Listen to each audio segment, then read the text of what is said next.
Hi hello welcome back to my channel.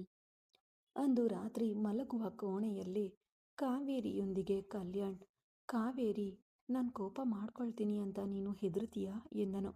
ಅವಳ ಎದೆಯ ಮೇಲೆ ತಲೆಯಿಟ್ಟು ಮಲಗುತ್ತಲೆ.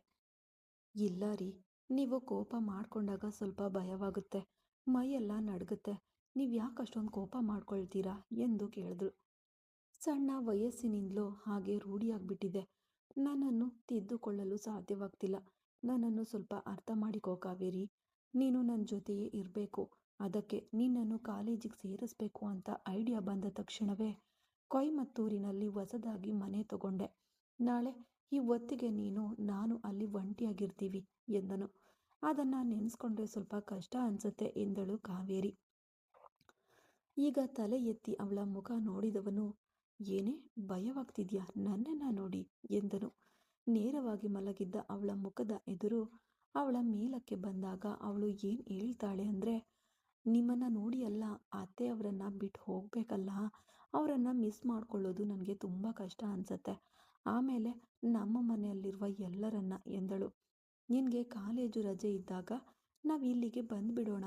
ವಾರದಲ್ಲಿ 5 ದಿನ ಅಲ್ಲಿ, 2 ದಿನ ಇಲ್ಲಿ, ಓಕೆನಾ ಎಂದನು. ಸರಿ ರೀ ಎಂದಳು. ಆಮೇಲೆ ಕಾವೇರಿ, ನೀನು ಇಲ್ಲಿದ್ದ ಹಾಗೆ ಅಲ್ಲಿ ಇರಲು ಸಾಧ್ಯವಿಲ್ಲ. ಮನೆ ಕೆಲಸವೆಲ್ಲ ನೀನೇ ನೋಡ್ಕೋಬೇಕು. ಕಾಲೇಜಿಗೆ ಹೋಗಬೇಕು. ಈವ್ನಿಂಗ್ ಬಂದು ಡಿನ್ನರ್ ರೆಡಿ ಮಾಡಬೇಕು. ಆಮೇಲೆ ನನಗೆ ಎಂದು ಹೇಳಿದನು ಕಲ್ಯಾಣ್. ನನಗೆ ಅರ್ಥವಾಗುತ್ತೆ ರೀ, ನಾನು ಎಲ್ಲವನ್ನ ನಿಭಾಯಿಸ್ತೀನಿ. ಆಮೇಲೆ ನಿಮ್ಮನ್ನು ಕೂಡ ನೋಡ್ಕೊಳ್ತೀನಿ ಎಂದಳು ಕೆಂಪಾಗುತ್ತಾ. ಹಾಗಾದರೆ ನಾನು ಹೇಳಿದ್ದು ನಿನ್ಗೆ ಅರ್ಥವಾಯಿತಾ ಎಂದನು ನಗುತ್ತಾ.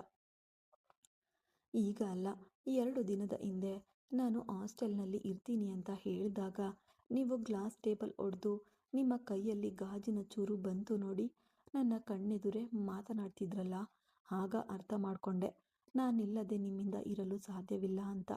ನೀವು ಏನು ಚಿಂತೆ ಮಾಡಬೇಡಿ, ನನ್ನಿಂದ ಎಲ್ಲವನ್ನ ನಿಭಾಯಿಸಲು ಸಾಧ್ಯ.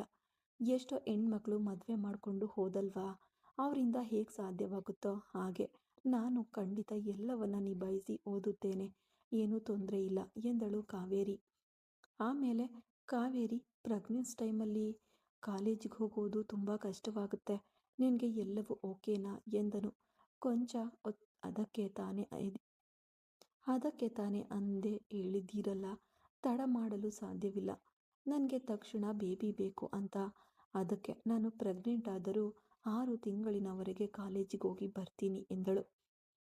ಕಾವೇರಿ, ಹೀಗೆಲ್ಲ ಹೇಳೋದ್ರಿಂದ ನನ್ನನ್ನು ನೀನು ಸೈಕೋ ಅಂತ ತಿಳ್ಕೊಬೇಡ ಕಾವೇರಿ. ನನ್ನ ಪರಿಸ್ಥಿತಿ ಆಗಿದೆ. ನಿನ್ನ ವಯಸ್ಸಿಗೂ ನನಗೂ ಎಷ್ಟು ವ್ಯತ್ಯಾಸ ಇದೆ ಅಂತ ನಿನಗೆ ಗೊತ್ತು. ಮದುವೆ ಬೇಡ ಅಂತ ಇದ್ದ ನನ್ನನ್ನು ಪಟ್ಟು ಹಿಡಿದು ಮದುವೆ ಮಾಡಿಸ್ಬಿಟ್ರು. ಅದಕ್ಕಾಗಿ ಈಗ ಏನೋ ಮಾಡಬೇಕು ಅಂತ ನಿನ್ನ ಜೊತೆ ಸಂಸಾರ ಮಾಡಲು ನನ್ನಿಂದ ಸಾಧ್ಯವಿಲ್ಲ. ಅದಕ್ಕೆ ನಿನ್ನನ್ನು ಸಂಪೂರ್ಣ ಮನಸ್ಸಿನಿಂದ ನಾನು ಒಪ್ಪಿಕೊಂಡಿದ್ದೇನೆ. ನನ್ನ ವಯಸ್ಸಿಗೆ ಈಗ ಮಗುವಿದ್ರೆ ಖಂಡಿತ 3rd ಸ್ಟ್ಯಾಂಡರ್ಡ್ಗೆ ಹೋಗಿರ್ತಿತ್ತು. ಅದಕ್ಕೆ ಕಾವೇರಿ ಹೇಳ್ತಿದ್ದೀನಿ, ತಡವಾದರೆ ತುಂಬ ವಯಸ್ಸಾಗ್ಬಿಡತ್ತೆ, ನಿನಗೆ ತೊಂದರೆ ಇಲ್ಲ. ಆದರೆ ಒಬ್ಬ ಗಂಡಸಾಗಿ ನನಗೆ ಎಷ್ಟು ಕಷ್ಟವಾಗುತ್ತೆ. 5 ವರ್ಷಗಳ ಕಾಲ ತಡ ಮಾಡಿದ್ರೆ ನೋಡುವವರು ಅನುಮಾನದಿಂದ ನೋಡಲು ಶುರು ಮಾಡ್ತಾರೆ. ನಿನ್ನ ಹತ್ತಿರ ಒಂದು ಪ್ರಮುಖವಾದ ವಿಷಯ ಹೇಳಬೇಕು ಕಾವೇರಿ ಎಂದನು. ಹೇಳಿ ಎಂದಳು. ಈಗಲೂ ಅವನ ಕಾಲುಗಳು ಕೆಳಗಿದ್ದರೂ ಅಡ್ಡಲಾಗಿ ತಿರುಗಿ ಅವನ ಎದೆಯ ಮೇಲೆಯೇ ಮಲಗಿದ್ದನು. ಕಾವೇರಿ, ನನಗೆ ಮದುವೆ ಇಷ್ಟವಿಲ್ಲದೆ ತಾನೇ ನಾನು ಬೇಡ ಅಂತ ಹೇಳಿದ್ದೆ. ಆದರೆ ನನ್ನ ಕಿವಿಗೆ ಬೀಳುವಂತೆ ನನ್ನ ಫ್ರೆಂಡ್ಸ್ ಎಷ್ಟೋ ಜನ ಅವನಿಗೆ ಗಂಡಸ್ತನ ಇದೆಯೋ ಇಲ್ವೋ ಅಂತ ಗೇಲಿ ಮಾಡಿದ್ದಾರೆ. ಆಟಕ್ಕೆ ಮಾತನಾಡುವಂತೆ, ಏನೋ ನೀನು ಗಂಡಸಲ್ವಾ, ನಿನಗೆ ಮದುವೆ ಮಾಡ್ಕೊಳ್ಳಲು ಇಂಟ್ರೆಸ್ಟ್ ಇಲ್ವಾ ಅಂತ ಕೇಳಿಬಿಡ್ತಾರೆ. ಹಾಗೆಲ್ಲ ಕೋಪ ಬರ್ತಿತ್ತು. ಆದರೆ ಅದರಲ್ಲಿ ಆಸಕ್ತಿ ಇರಲಿಲ್ಲ. ಅದಕ್ಕೆ ನಾನು ಸುಮ್ಮನಿದ್ದೆ. ಒಂದು ವೇಳೆ ಮದುವೆ ಆದ ಮೇಲೆಯೂ ನಾವು ಮಗು ಬೇಡ ಅಂತ 5 ವರ್ಷ ತಡ ಮಾಡಿದ್ರೆ ನನ್ನನ್ನು ಗಂಡಸೇ ಅಲ್ಲ ಅಂತ ಮುದ್ರೆ ಒದ್ಬಿಡ್ತಾರೆ. ಅದನ್ನೆಲ್ಲ ಯೋಚನೆ ಮಾಡಿ ನೋಡಿಯೇ ನಿನ್ನ ಹತ್ರ ಸ್ವಲ್ಪ ಕೋಪದಿಂದ ನಡ್ಕೊಂಡೆ.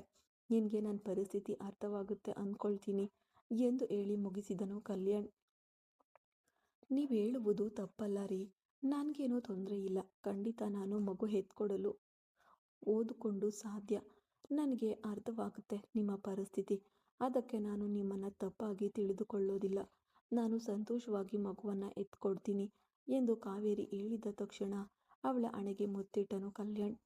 ಕಾವೇರಿ, ಒಂದು ನೈಟ್ ಕೂಡ ನನ್ನಿಂದ ನಿನ್ನನ್ನು ಬಿಟ್ಟಿರಲು ಸಾಧ್ಯವಾಗುತ್ತಿಲ್ಲ. ನಿನಗೆ ಅದು ಕಷ್ಟವಾಗಬಹುದು. ನಿನ್ನ ಹತ್ತಿರ ಯಾಕೆ ಹೀಗಿದ್ದೀನಿ ಅಂತ ನನಗೆ ಅರ್ಥವಾಗುತ್ತಿಲ್ಲ. ಸತ್ಯವಾಗಿ ಹೇಳ್ತೀನಿ, ನನ್ನಿಂದ ನಿನ್ನನ್ನು ಬಿಟ್ಟು ತಾನೇ ಮಲಗಲು ಸಾಧ್ಯವೇ ಇಲ್ಲ ಎಂದನು. ಏನೂ ತೊಂದರೆ ಇಲ್ಲ ರೀ. ನಾನು ಏನು ಹೇಳಲ್ಲ, ಏನು ಅಂದುಕೊಳ್ಳೋದೂ ಇಲ್ಲ. ನಿಮ್ಮ ಇಷ್ಟದಂತೆ ಖಂಡಿತ ನಾನು ನಿಮ್ಮನ್ನು ನೋಡ್ಕೊಳ್ತೀನಿ. ನನ್ನ ಕನಸು ನೀವು ಈಡೇರಿಸಿದ್ದೀರಾ. ಇದಕ್ಕೆ ನಾನು ಏನು ಪ್ರತ್ಯುಪಕಾರ ಮಾಡ್ತೀನೋ ನನಗೆ ಗೊತ್ತಿಲ್ಲ. ಸತ್ಯವಾಗಿ ಹೇಳ್ತೀನಿ, ಸಣ್ಣ ವಯಸ್ಸಿನಿಂದ ಡಾಕ್ಟರ್ ಆಗಬೇಕು ಎನ್ನುವ ಕನಸು ನನಸಾಗಿತ್ತು. ಅದು ಕನಸಾಗಿಯೇ ಉಳಿದ್ಬಿಡುತ್ತೆ ಅಂತ ಫ್ರೆಂಡ್ಸ್ ತುಂಬ ಸಲ ಗೇಲಿ ಮಾಡಿದ್ದಾರೆ. ಇನ್ನು ಹೇಳಬೇಕೆಂದ್ರೆ ನನ್ನ ಅಕ್ಕ ಅವರೇ ಹೇಳಿದ್ದಾರೆ, ಒಂದು ಹಾಸ್ಪಿಟಲ್ನಲ್ಲಿ ನೀನು ಗುಡಿಸುವುದಕ್ಕೂ ಯೋಗ್ಯತೆ ಇಲ್ಲ. ನೀನೆಲ್ಲೇ ಡಾಕ್ಟರ್ ಆಗಿ ಕತ್ತಿ ಹಿಡಿಯೋದು ಅಂತ ಎಲ್ಲರೂ ಗೇಲಿ ಮಾಡಿದ್ದಾರೆ. ಇವತ್ತು ನೀವು ಹೇಳಿದ ತಕ್ಷಣ ನನ್ನ ಜೀವನದ ತುಂಬ ದೊಡ್ಡ ಆಸೆ ಈಡೇರಿಸುತ್ತಿದ್ದೀರಾ. ನಿಮಗಾಗಿ ಒಂದು ಮಗುವಲ್ಲ, 10 ಮಗು ಬೇಕಾದರೂ ಹೆತ್ಕೊಡ್ತೀನಿ ಎಂದು ಅವಳು ಹೇಳುತ್ತಿದ್ದಂತೆ ಈಗ ಸಂತೋಷದಿಂದ ಅವಳ ತುಟಿಗಳನ್ನು ಬಂಧಿಸಿದವನು ಸ್ವಲ್ಪ ಸಮಯ ಹಾಗೇ ಇದ್ದನು. ಯಾವಾಗಲೂ ಅವನೊಂದಿಗೆ ಕೊಂಚ ಕಿರಿಕಿರಿಯಿಂದ ಒಂದಾಗುತ್ತಿದ್ದ ಕಾವೇರಿ ಇಂದು ಪ್ರೀತಿಯಿಂದ ಒಂದಾದಳು. ಈ ಕಡೆ ಯಮುನಾ ಮತ್ತು ಪ್ರವೀಣ್ ಕೋಣೆಯಲ್ಲಿ. ನೀನು ಮಾಡೋದು ತುಂಬ ತಪ್ಪು ಯಮುನಾ, ನನಗೆ ಇರಿಟೇಟಿಂಗ್ ಆಗಿದೆ. ಹೀಗೆಯೇ ಮಾಡ್ತಿದ್ರೆ ನಿನಗೂ ನನಗೂ ಪ್ರೀತಿಯೇ ಇಲ್ಲದಂತೆ ಹೋಗ್ಬಿಡುತ್ತೆ ಎಂದು ಅವಳೊಂದಿಗೆ ಜಗಳವಾಡುತ್ತಿದ್ದನು ಪ್ರವೀಣ್. ಪ್ರವೀಣ್, ಈಗ ನಾನು ಏನು ತಪ್ಪು ಮಾಡಿದೆ ಅಂತ ಇಷ್ಟೊಂದು ಕೋಪ ಪಡ್ತಿದ್ದೀರಾ ಎಂದಳು ಯಮುನಾ. ನೀನು ಏನು ತಪ್ಪು ಮಾಡ್ತಿದ್ದೀಯಾ ಅಂತ ನಿನಗೆ ಗೊತ್ತಾಗ್ತಿಲ್ವಾ ಯಮುನಾ? ನಿನಗೂ ನನಗೂ ಮದುವೆ ಆಗಿದೆ. ನಾವು ಮಗು ಮಾಡಿಕೊಳ್ಳುವುದರಲ್ಲಿ ನಿನಗೆ ಏನು ತೊಂದರೆ? ಏನೋ ತೊಂದರೆ ಅನ್ನೋ ಥರ ನಡ್ಕೊಂಡು ತಿರುಗ್ತಿದೆಯಲ್ಲ ಎಂದನು. ಏನೋ ಪ್ರವೀಣ್, ಕೊಂಚ ದಿನ ಬೇಬಿ ಬೇಡ, ಸೇಫಾಗಿರೋಣ ಅಂತ ನಿಮ್ಮನ್ನು ಕಾಂಡಮ್ ಯೂಸ್ ಮಾಡು ಅಂದರೆ ಏನೋ ಆಗಲ್ಲ ಮಾತನಾಡ್ತೀರಾ. ಅದನ್ನೆಲ್ಲ ಬಿಡಿ, ಇದು ಸೇಫ್ಟಿಗಾಗಷ್ಟೇ ಎಂದಳು. ಹಾಗೆಯೇ ಕೆನ್ನೆಗೆ ಕೊಟ್ಟು ನೋಡ್ಲಾ, ಕಿವಿ ಕಾಣಿಸದಂತೆ ಹೋಗ್ಬಿಡತ್ತೆ. ಏನು ಮಾತಾಡ್ತಿದ್ಯಾ ನೀನು? ಫಸ್ಟ್ ನೈಟ್ ದಿನವೇ ಹಾಕಿಕೊಳ್ಳಲು ಹೇಳಿದ್ಯಲ್ಲ, ಅಂದೇ ನಿನ್ನ ಕೆನ್ನೆಗೆ ಬಾರಿಸಿದ್ರೆ ಸರಿಯಾಗಿರ್ತಿತ್ತು. ಇವತ್ತಿಗೆ 1 ತಿಂಗಳಾಯಿತು. ಇಷ್ಟರವರೆಗೆ ಒಂಟಿಯಾಗಿ ನಿನ್ನನ್ನು ಮುಟ್ಟಲು ಬಿಡ್ತಿಲ್ಲ. ಹಾಗೇನು ಪ್ರೊಟೆಕ್ಷನ್ ಬೇಕಾಗಿದೆ ನಿನಗೆ? ನನ್ನ ಮಗು ಹೆತ್ತರೆ ನಿನ್ನ ಸೌಂದರ್ಯ ಹೊರಟೋಗುತ್ತಾ ಎಂದು ಕೋಪಗೊಂಡನು ಪ್ರವೀಣ್. ಪ್ರವೀಣ್ ಪ್ಲೀಸ್, ನಾವು ಎಂಜಾಯ್ ಮಾಡುವುದು ಇನ್ನೂ ತುಂಬ ಇದೆ. ಅಷ್ಟರಲ್ಲಿ ಮಗುವನ್ನು ಎತ್ಕೊಂಡ್ರೆ ಲೈಫ್ ಬೋರ್ ಹೊಡೆದೋಗುತ್ತೆ ಎಂದಳು.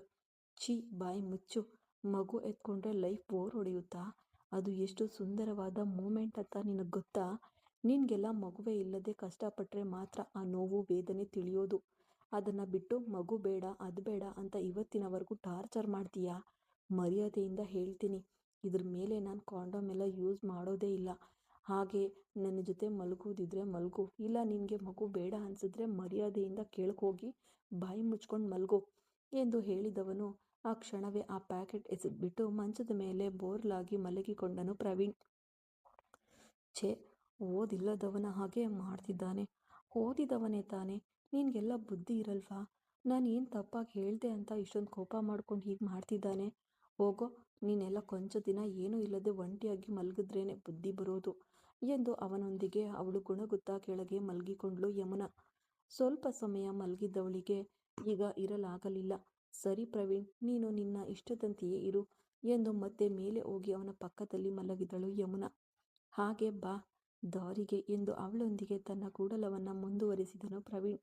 ಗಂಗಾ ಮತ್ತು ವರುಣ್ ಕೋಣೆಯಲ್ಲಿ. ವರುಣ್, ನಿಮ್ಮ ಅಣ್ಣನನ್ನು ನೋಡಿದ್ರಾ?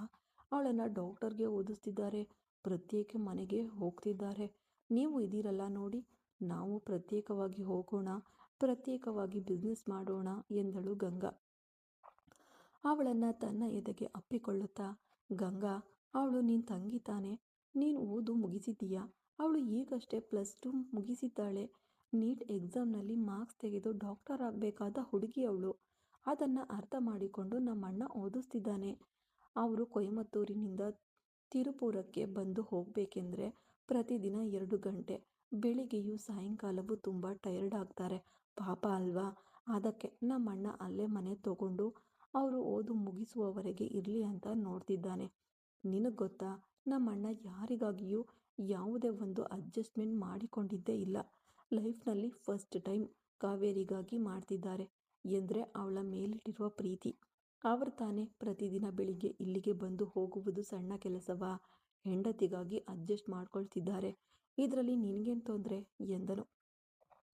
ನನಗೆ ಯಾವ ತೊಂದರೆಯೂ ಇಲ್ಲ.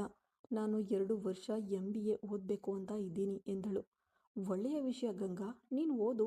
ನಾನು ನಿನ್ನನ್ನು ಓದಿಸ್ತೀನಿ. ನಿನ್ನನ್ನು ಬೇಡ ಅಂತ ಹೇಳಲ್ಲ. ನೀನು MBA ಮುಗಿಸಿದ್ರೆ ನನ್ನ ಬಿಸ್ನೆಸ್ಗೆ ನೀನು ಸಪೋರ್ಟ್ ಆಗ್ತೀಯಾ? ಏನು ತೊಂದರೆ ಇಲ್ಲ ಎಂದನು ವರುಣ್. ನಾನು ಕೊಯಮತ್ತೂರಿನಲ್ಲೇ ಓದಲು ಹೋಗ್ತೀನಿ ಎಂದಳು.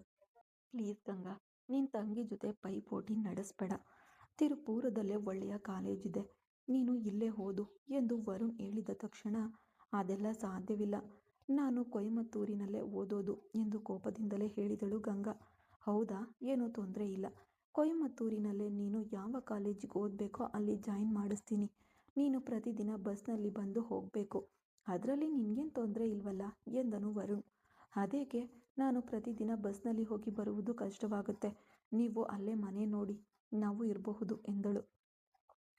ತಕ್ಷಣ ಮನೆ ತಗೊಂಡು ನಿನ್ನನ್ನು ಕರ್ಕೊಂಡು ಹೋಗಿ ಇರುವಷ್ಟು ನಮ್ಮ ಆಸ್ತಿ ಅಂತಸ್ತು ಇಲ್ಲ ಬೇಬಿ. ನೀನೊಂದು ಕೆಲಸ ಮಾಡು, ಹಾಸ್ಟೆಲ್ನಲ್ಲಿ ಇರು. ರಜೆ ಇದ್ದಾಗ ಮನೆಗೆ ಬಾ, ಏನೂ ತೊಂದರೆ ಇಲ್ಲ ಎಂದು ಒಂದೇ ಮಾತಿನಲ್ಲಿ ಹೇಳಿದನು ವರುಣ್. ಅದೇಕೆ, ಅವರ ಪ್ರಭಾವದಲ್ಲಿ ನಿಮ್ಮ ಅಣ್ಣ ಮಾತ್ರ ಹೆಂಡತಿಗಾಗಿ ತಕ್ಷಣ ಹೊಸ ಮನೆ ತಗೊಳ್ತಾರೆ. ಹಾಗಾದರೆ ನೀವು ತಗೊಳ್ಳೋದ್ರಲ್ಲಿ ಏನು ತೊಂದರೆ ಎಂದು ಅವಳ ಅಸೂಯೆಯ ಗುಣ ಈಗ ಹೊರಗೆ ಬಂದಿತು. ಓಕೆ, ಈಗ ನನಗೆ ಚೆನ್ನಾಗಿ ಅರ್ಥವಾಯಿತು. ಅಣ್ಣ ತಗೊಂಡ್ರು, ನಾನು ತಗೊಳ್ಳಿಲ್ಲ, ಅದೇ ತಾನೇ ನಿನ್ನ ತೊಂದರೆ. ಒಂದು ವಿಷಯ ಸ್ಪಷ್ಟವಾಗಿ ಅರ್ಥ ಮಾಡ್ಕೊ. ಅಣ್ಣ ಸ್ವಂತವಾಗಿ ಬಿಸ್ನೆಸ್ ಮಾಡ್ತಿದ್ದಾರೆ. ಅವರ ಹಣದಲ್ಲಿ ಮನೆ ತಗೊಂಡಿದ್ದಾರೆ. ನಾನು ಪ್ರವೀಣ್ ಇಬ್ಬರು ಅಪ್ಪನ ಬಿಸ್ನೆಸ್ಸನ್ನೇ ಇಷ್ಟರವರೆಗೆ ನೋಡ್ಕೊಳ್ತಿದ್ದೀವಿ. ನಾವು ಪ್ರತ್ಯೇಕವಾಗಿ ಯಾವುದೇ ಬಿಸ್ನೆಸ್ ಸ್ಟಾರ್ಟ್ ಮಾಡಿಲ್ಲ. ಹತ್ತತ್ರ ಅವರ ಆಫೀಸ್ನಲ್ಲಿ ನಾವು ಕೆಲಸ ಮಾಡುವ ಕಾರ್ಮಿಕರು ಅಷ್ಟೇ. ಅದನ್ನು ಅರ್ಥ ಮಾಡ್ಕೋ ಗಂಗಾ ಎಂದು ಹೇಳಿದವನೇ ಆ ಕ್ಷಣವೇ ಅವಳಿಂದ ದೂರ ಸರಿದು ಒಂಟಿಯಾಗಿ ಮಲಗಿಕೊಂಡನು. ಈ ಕಡೆ ಕಲ್ಯಾಣ್ ಕಾವೇರಿ ತುಂಬ ಟೈರ್ಡ್ ಆಗಿದೆಯಾ ಎಂದನು. ಇಲ್ಲ ರೀ ಎಂದು ನಗುವ ಮುಖದಿಂದ ತಲೆ ಆಡಿಸಿದ್ಲು. ಇವತ್ತ್ಯಾಕೆ ನಿನಗೆ ಟೈರ್ಡ್ ಆಗಿಲ್ಲ ಅಂತ ಗೊತ್ತಾ ಎಂದನು. ಗೊತ್ತಿಲ್ಲ ರೀ ಎಂದಳು. ಈಗಲೂ ಅವಳ ಮೇಲೆಯೇ ಅವನಿದ್ದನು. ಇಷ್ಟು ದಿನ ಬೇರೆ ದಾರಿ ಇಲ್ಲ ಎನ್ನುವ ಹಾಗೆ ನನ್ನ ಜೊತೆ ಇರ್ತಿದ್ದೆ. ಆದರೆ ಇವತ್ತು ನಿನ್ನಲ್ಲಿ ಒಂದು ಲವ್ ಕಾಣಿಸ್ತಿದೆ ಕಾವೇರಿ. ನೀನು ನನ್ನನ್ನು ಅಪ್ಪಿಕೊಂಡಿದ್ದು, ಮುತ್ತು ಕೊಟ್ಟಿದ್ದು ಎಲ್ಲವೂ ಪ್ರೀತಿಯಿಂದ ಕೂಡಿತ್ತು. ಈಗಲೂ ನಿನ್ನನ್ನು ಬಿಡಲು ನನಗೆ ಮನಸ್ಸು ಬರ್ತಿಲ್ಲ. ಇವತ್ತು ಮತ್ತೊಮ್ಮೆ ಒಂದೇ ಒಂದು ಟೈಮು ಮಾತ್ರ ಪ್ಲೀಸ್ ಎಂದು ಕೇಳ್ದ. ಎಂದು ಬೆಳಗಿನವರೆಗೂ ನಿದ್ರೆ ಮಾಡಲು ಬಿಡುವುದಿಲ್ಲ. ಇವತ್ತ್ಯಾಕೆ ಸೆಕೆಂಡ್ ಟೈಮ್ ಮಾತ್ರ, ಇನ್ನು ಒಂದೇ ಒಂದು ಸಲ ಅಂತ ಕೇಳ್ತಿದ್ದೀರಾ ಎಂದಳು. ಅದಕ್ಕೆ ಕಾರಣವಿದೆ. ಬೆಳಿಗ್ಗೆ ನಾವು ಬೇಗ ಹೊರಡಬೇಕು. ನೈಟ್ ಫುಲ್ಲು ನಿನ್ನನ್ನು ನಾನು ತಗೊಂಡ್ರೆ ಬೆಳಿಗ್ಗೆ ಹೇಳೋದಿಲ್ಲ. ಪಾಪ ನೀನು, ಅದಕ್ಕೆ ಎಂದನು. ಸರಿರಿ ಎಂದು ತಲೆಯಾಡಿಸಿದ ತಕ್ಷಣ ಅವನು ಎರಡನೆಯ ಬಾರಿಗೆ ಒಂದಾಗಲು ಶುರು ಮಾಡಿದನು ಕಲ್ಯಾಣ್. ಸುದೀರ್ಘ ಸಮಯದ ನಂತರ ಅವಳನ್ನು ಬಿಡುಗಡೆ ಮಾಡಿದವನು ಹಾಗೆಯೇ ನಿದ್ರೆಗೆ ಜಾರಿದನು. ಮುಂಜಾನೆ 5 ಗಂಟೆಗೆ ಕಣ್ಣು ಬಿಟ್ಟಳು ಕಾವೇರಿ. ಏನ್ರಿ, ಬೆಳಗಾಯಿತು, ಎದ್ದೇಳಿ ಎಂದು ಕಾವೇರಿ ಹೇಳಿದ್ಲು. ನನಗೆ ನಿದ್ರೆ ಬರ್ತಿದೆ ಕಾವೇರಿ, ಪ್ಲೀಸ್ ಒಂದು 10 ನಿಮಿಷ ಎಂದನು ಕಲ್ಯಾಣ್. ನೀವು ಕೆಳಗೆ ಮಲಗಿ, ನಾನು ಎದ್ದು ಹೋಗಿ ಸ್ನಾನ ಮಾಡಿ ಕೆಲಸ ನೋಡ್ಕೊಳ್ತೀನಿ. 7 ಗಂಟೆಗೆ ಹೊರಡಬೇಕಲ್ವಾ ಎಂದಳು. ಏಯ್, ಉಗುರು ಬೆಚ್ಚಗಿದೆ, ಸುಖವಾಗಿದೆ, ಕೊಂಚ ಸಮಯ ಪ್ಲೀಸ್, ಮಧ್ಯದಲ್ಲಿ ಬಿಟ್ಟು ಹೋದರೆ ಹೇಗೆ ಎಂದು ಕಣ್ಣು ತೆರೆಯದೆ ಮತ್ತೆ ಅವಳನ್ನು ಅಪ್ಪಿಕೊಂಡು ಮಲಗಿಕೊಂಡನು ಕಲ್ಯಾಣ್. ಸರಿ ಆಯಿತು, ಕೊಂಚ ಸಮಯ ನನ್ನನ್ನು ಬಿಟ್ಟರೆ ನಾನು ಹೋಗಿ ಸ್ನಾನ ಮಾಡಿ ರೆಡಿ ಆಗ್ತೀನಿ. ಆಮೇಲೆ ಲೇಟ್ ಆದರೆ ಅಲ್ಲಿಗೆ ಹೋಗಿ ಹಾಲು ಕಾಯಿಸಲು ಟೈಮ್ ಆಗಿಬಿಡುತ್ತೆ. ಒಳ್ಳೆಯ ಮುಹೂರ್ತದಲ್ಲಿ ಹೋಗಿ ಹಾಲು ಕಾಯಿಸಬೇಕು ಪ್ಲೀಸ್ ಎಂದು ಹೇಳಲು, ಸರಿ ಹೋಗು ಎಂದು ಬಿಟ್ಟನು. ಅಲ್ಲಿಂದ 2 ಗಂಟೆಗಳಲ್ಲಿ ಕಲ್ಯಾಣ್ ಸ್ನಾನ ಮಾಡಿ ತಯಾರಾಗಿ ಕೆಳಗೆ ಹೋದ. ಈಗ ಯಮುನಾ ನನಗೆ ಪೀರಿಯಡ್ಸ್ ಆಗಿದೆ, ನನ್ನಿಂದ ಅಲ್ಲಿಗೆ ಬರಲು ಸಾಧ್ಯವಿಲ್ಲ ಎಂದು ಹೇಳಿ ಅಲ್ಲಿಗೆ ಬರುವುದನ್ನು ತಪ್ಪಿಸ್ಕೊಂಡ್ಳು. ಸರಿ, ಏನು ಮಾಡುವುದು ಎಂದು ಪ್ರವೀಣ್ ಕೂಡ ಅವಳನ್ನು ಬಿಟ್ಟು ಒಂಟಿಯಾಗಿ ಹೊರಟು ಹೊರಗೆ ಬಂದ. ಗಂಗಾ ಈಗ ತಯಾರಾಗಿಯೇ ಬಂದಳು.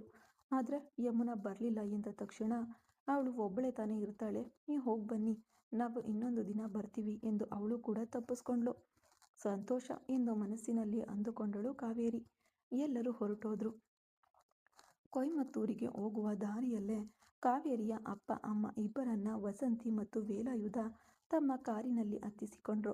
ಪ್ರವೀಣ್ ಮತ್ತು ವರುಣ್ ಒಂದು ಕಾರಿನಲ್ಲಿ ಹೋದ್ರು. ಕಲ್ಯಾಣ್ ಮತ್ತು ಕಾವೇರಿ ಇನ್ನೊಂದು ಕಾರಿನಲ್ಲಿ ಹೊರಟರು. 1 ಗಂಟೆಯಲ್ಲಿ ಕೊಯಮತ್ತೂರು ತಲುಪಿದ್ರು. ಅಲ್ಲಿ ಅವನು ಖರೀದಿಸಿದ್ದ ಮನೆ ಅತ್ಯಂತ ಬೃಹತ್ ಆಗಿ ಭವ್ಯವಾಗಿತ್ತು.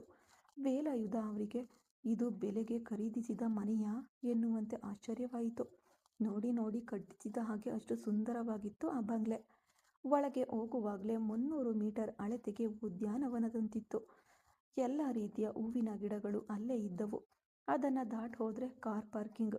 ಅಲ್ಲಿ ಸಾಲಾಗಿ ಮೂವರ ಕಾರುಗಳನ್ನು ನಿಲ್ಲಿಸಿ ನೋಡುವಾಗ ಹೂವಿನ ತೋರಣಗಳಿಂದ ಅಲಂಕೃತವಾಗಿತ್ತು ಆ ಬಂಗ್ಲೆ. ಒಳಗೆ ಹೋಗುವಾಗಲೇ ಅಲ್ಲಿ ಪುರೋಹಿತರು ಕೂಡ ತಯಾರಾಗಿ ಬಂದಿದ್ರು. ಕಲ್ಯಾಣ್ನ ಅತ್ಯಂತ ಆಪ್ತ ಗೆಳೆಯ ಭಾಸ್ಕರ್ ಕೂಡ ಅಲ್ಲೇ ಇದ್ದನು, ಅವನ ಹೆಂಡತಿ ದುರ್ಗಾಳೊಂದಿಗೆ. ಕಲ್ಯಾಣ್, ಚಾನ್ಸೇ ಇಲ್ವೋ, ಸೂಪರ್ ಆಗಿದೆ ಎಂದು ಹೇಳಿದರು ವೇಲಾಯುಧ. ಅಣ್ಣ ತುಂಬ ಚೆನ್ನಾಗಿದೆ ಎಂದನು ಪ್ರವೀಣ್ ಕೂಡ. ಅಣ್ಣನ ಸೆಲೆಕ್ಷನ್ ಯಾವಾಗಲೂ ಸೂಪರ್ ಆಗಿಯೇ ಇರುತ್ತೆ ಎಂದನು ವರುಣ್. ಈಗ ತನ್ನ ಪ್ರೀತಿಯ ಹೆಂಡತಿಯ ಕೈ ಹಿಡಿದೆ ಒಳಗೆ ಕರ್ಕೊಂಡು ಹೋದನು ಕಲ್ಯಾಣ್. ಮುಂದುವರಿಯುವುದು ಮುಂದಿನ ಭಾಗದಲ್ಲಿ. ಕತೆ ಇಷ್ಟ ಆದರೆ ಲೈಕ್ ಮಾಡಿ, ಕಮೆಂಟ್ ಮಾಡಿ, ಹಾಗೆ ಸಪೋರ್ಟ್ ಮಾಡ್ತಾ ಇರಿ. ಹೊಸ ಮನೆಯ ಹಾಲು ಕಾಯಿಸುವ ಹಬ್ಬದೊಂದಿಗೆ ಮುಂದಿನ ಭಾಗದಲ್ಲಿ ಮೀಟ್ ಮಾಡೋಣ. Thank you.